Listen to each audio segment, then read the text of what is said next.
Hello and welcome to Secrets of Organ Playing podcast. We are your hosts, Vidas Pinkevičius and Aušra Pinkevičienė. We've been mastering secrets of organ playing for more than 20 years and sharing them on this blog since 2011. On this show, which we create from our home in Vilnius, Lithuania, we strive to help you grow in every area of organ playing, including practice, technique, repertoire, sight reading, hymn playing, improvisation, composition, music theory, harmony, and many others. Our hope is to help you become a complete musician, or what we call as total organist, a program which we have created to help you reach your dreams faster than you would do on your own. If you are new here, we invite you to subscribe to receive free updates of this blog at organduo.lt. By subscribing, you will also receive free video how to master any organ composition and 10-day organ playing mini course. And now let's go to the podcast for today. Hi guys, this is Vidas. And Aušra. Let's start episode 271 of Secrets of Organ Playing podcast. This question was sent by Becca. And Becca writes, "My dream is to become a proficient at playing hymns on the organ after years of not playing. Piano was my concentration of study. Besides serious practice, the following three things are holding me back. 1. Finding the best approach to reacquainting myself with playing the organ in general. 2. Need to refresh the technique of playing the foot pedals. 3. A better understanding of the use of registration in hymn playing." So Becca wants to become better at playing hymns on the organ, which is really nice for liturgy, right, Aušra? True. And that's why she needs a good pedal technique, because it's so important to play hymns with a pedal. Because it gives, nice support for congregational singing. How did you understand this part of the question? Besides serious practice, the following three things are holding me back. What does she mean besides serious practice? That she does not practice seriously yet. That's how I understand it. Interesting. So she needs to find more motivation to sit down on the organ bench then? Yes, I think so.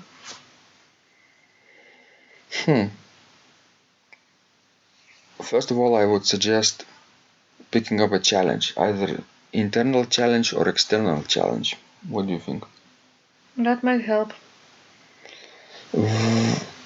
With internal challenge, I could say she could let's pick a goal, right?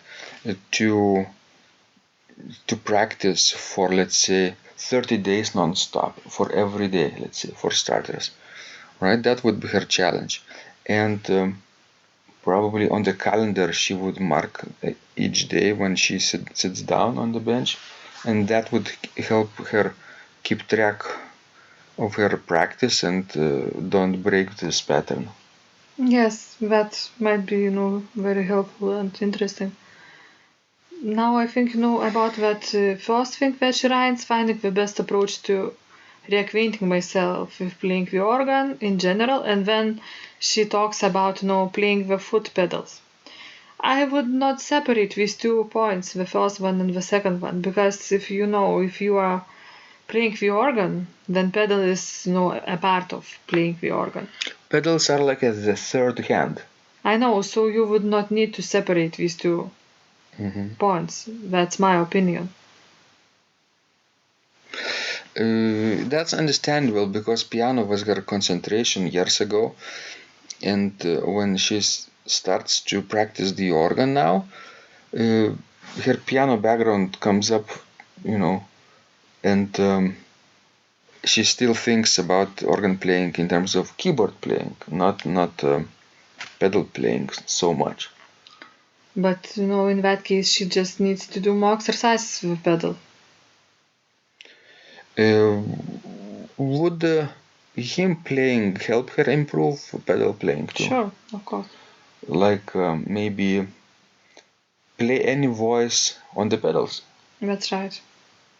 But then she would need to do the pedaling marking on the hymns correctly, so that she could know exactly which foot to use. That's right. So the more she will, work with the pedals, the better she will get. Right, and then probably registration in hymn playing needs to be approached from the angle of text painting, right? Yes, of text painting, but first of all, no, she needs to see for whom she will accompany and will she play these hymns. Because how large the building is, how large the congregation is, and do we sing loudly or not. So all these things needs to be kept in consideration. Mm-hmm. Because if there are like 10 people attending church and you will play piano the hymn, it will not be good. And also if the hundreds people attend church and you will play softly on the flutes only, this will not also be good. So you need to keep correct balance. People need to hear organ, but we don't need to be overwhelmed by it. Mm-hmm. So generally speaking, a few principal stops would normally be suited for accompany any type of hymn, right? That's right. 1, 2, 3, like 8, 4, and 2 feet. That's right. And then, of course, as you mentioned first, you need to look at the text. What hymn text is talking about, because you also will not keep the same registration throughout the hymn. Let's say the hymn has like 5 verses, so you need to change registration, for them. Most of the organs have a couple of manuals at least, so she could jump from manual to manual. Or if you have no pistons on your organ, you can use them to set up the program in advance. And then look at the text, what the hymn is talking about. Right. Is it appropriate to use mixtures when playing the hymns? Well, I would use mixtures only very occasionally on very solemn occasions. For example, for maybe Christmas Eve service, when there are more people than usually at the church. Mm-hmm. And you need them, to support congregational singing.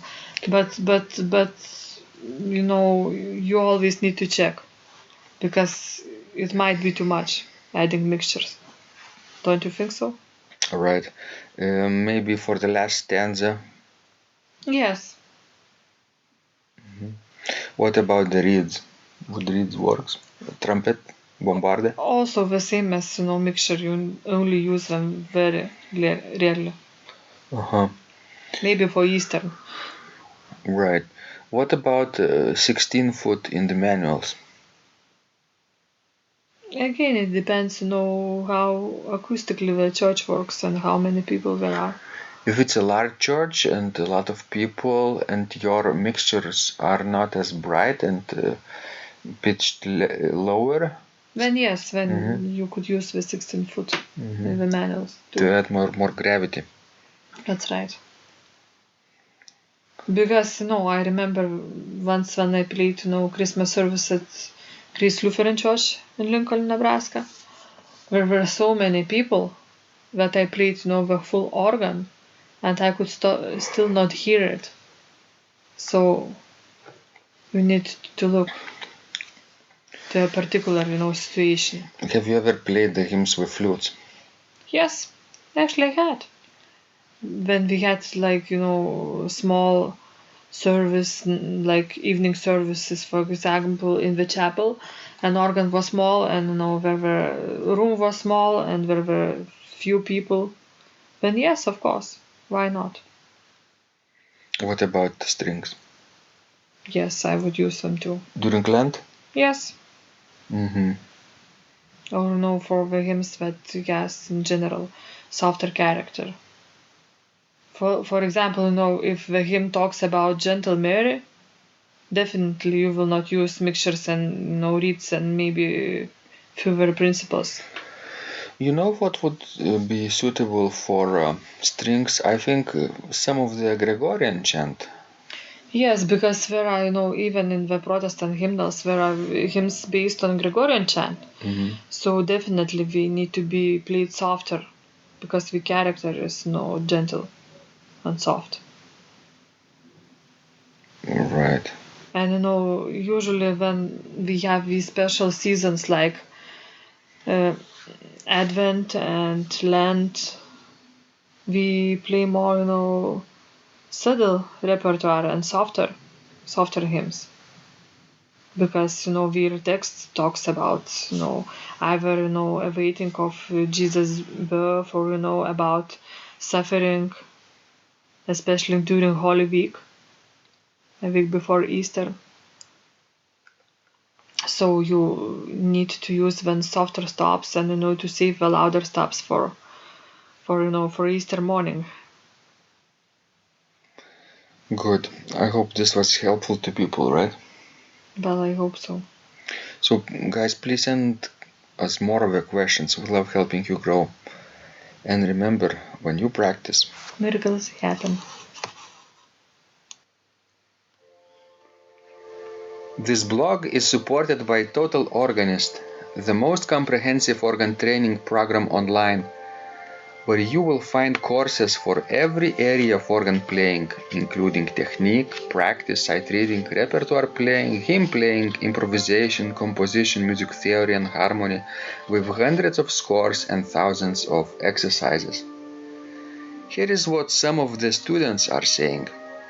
Hugh writes, the sight reading course has helped me tremendously. Thank you very much for your essays, courses, and all your help. Robert writes, I found the fingerings, registration ideas, and general comments to be excellent. John writes, I have found your download very helpful. It was really excellent. I have watched some of your teaching videos and when I read your instructions, I tried to imagine you are there teaching me. You may feel disappointed that I am 2-3 days behind, but I am a slow learner and I have committed to taking the time to get it right as you say. But the other night my wife commented that she had never heard me play such a detailed melody in the left hand so well. My left hand is generally poor. Robert writes, it has been a great pleasure in my life of having discovered your courses and material as well as the YouTube work of recordings. You have a calm and pleasant way of teaching. Ron writes, Hi Vidas and Osha, thank you guys. What a wonderful response to my email note to you. You've got me right, and I feel you understand my level of playing.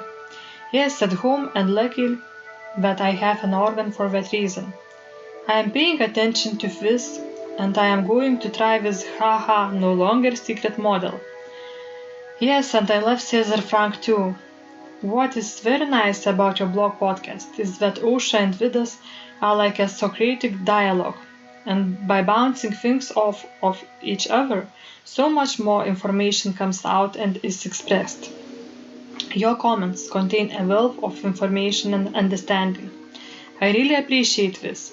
It is very inspiring and will keep us moving forward. Would you like to receive the same or even better results that our students are getting?